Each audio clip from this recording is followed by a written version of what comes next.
بسم اللہ الرحمن الرحیم۔ AR نیوز کے ساتھ میں نوید بٹ اویسی۔ السلام علیکم، آپ دیکھ رہے ہیں سچ تو یہ ہے۔ ناظرین کرام، ریاست مدینہ کی دعوے دار تبدیلی سرکار جب سے تبدیلی کا نعرہ لگا کر برسر اقتدار آئی ہے، کرپشن بدعنوانیوں کے نت نئے سکینڈل سامنے آ رہے ہیں۔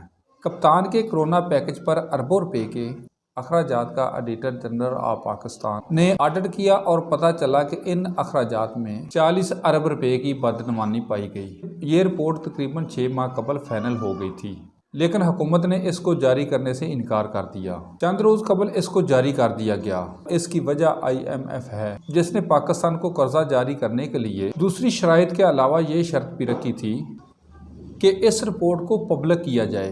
شفافیت اور ایمانداری کے دعوے کرنے والی تحریک انصاف کی حکومت اس رپورٹ کو اس لیے چھپائے ہوئے تھی کہ اس میں 40 ارب روپے کی بدعنوانی کا ذکر ہے۔ گزشتہ روز ایک اخبار میں شائع ہونے والی خبر کے مطابق بے نظیر انکم سپورٹ پروگرام کو وزیر اعظم کرونا پیکج کے تحت 133 ارب دیے گئے، جس میں آڈٹ رپورٹ کے مطابق 25 ارب روپے کی بدعنوانی ہوئی۔ یوٹیلٹی اسٹور کارپوریشن کو 10 ارب روپے اس پروگرام کے تحت دیے گئے، جس میں 5 کروڑ 20 ارب روپے کی بدعنوانی پائی گئی۔ 22 ارب 20 کروڑ روپے نیشنل ڈیزاسٹر پروگرام کے تحت دیے گئے، جس میں 4 ارب 80 کروڑ روپے کی بدعنوانی کی نشاندہی کی گئی۔ خبر کے مطابق اگرچہ 30 جون 2020 تک وزیر اعظم کرونا پیکج کے لیے کھربوں روپے مختص کیے گئے تھے، لیکن جو رقم اصل میں خرچ کی گئی وہ بہت کم ہے۔ مثلا ڈیلی ویجز دیہڑی داروں کے لیے 200 ارب روپے اس پیکج میں رکھے گئے، لیکن اس مد میں صرف 16 ارب روپے تقسیم ہوئے۔ غریب ترین خاندانوں کے لیے تقریباً 150 ارب رقم مختص کی گئی، جبکہ 145 ارب روپے خرچ کی گئی۔ یوٹیلٹی اسٹور کارپوریشن کے لیے تقریباً 100 ارب دینے کا وعدہ کیا گیا، لیکن اس کو صرف 10 ارب روپے دیے گئے۔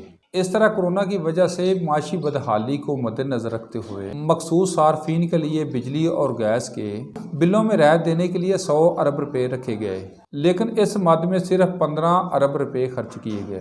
رپورٹ کے مطابق چین نے نیشنل ڈیزاسٹر مینجمنٹ اتھارٹی کو $4 ملین کورونا کے مریضوں کے لیے مختص 250 بستروں پر مشتمل انفیکشن سینٹر بنانے کے لیے دیے، لیکن ایسا کوئی ہسپتال بنایا ہی نہیں گیا اور اس پیسے کو استعمال ہی نہیں کیا گیا، نہ جانے یہ پیسہ کہاں گیا۔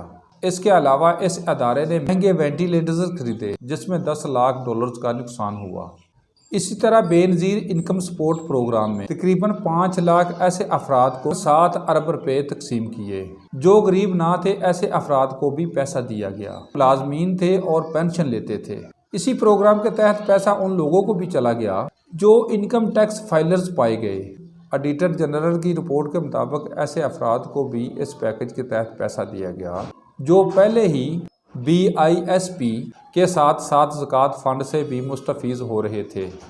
تقریباً 7 ارب روپے ان افراد کو بھی دیے گئے جن کو نادرہ ضرورت مندوں کی لسٹ سے نکال چکا تھا۔ آڈٹ رپورٹ کے مطابق ان بدعنوانیوں میں خریداری کے متعلق گھپلے بھی شامل ہیں۔ کئی اشیاء مہنگے داموں بغیر مروجہ طریقہ کار اپنائے خریدی گئیں۔ شفاف اور بہتر حکمرانی کا تقاضا تو یہ تھا کہ تبدیلی سرکار اس رپورٹ کو چھپانے کی بجائے شائع کرتی اور ذمہ داروں کے خلاف تحقیقات کا اعلان کرتی، لیکن تبدیلی سرکار کی حکومت نے اس کو چھپا دیا کیونکہ اس کا ملبہ گزشتہ حکومتوں پر ڈالا نہیں جا سکتا تھا۔ اس رپورٹ کو سامنے اس لیے لایا گیا کیونکہ IMF کی یہ شرط تھی، جو انتہائی شرم کی بات ہے۔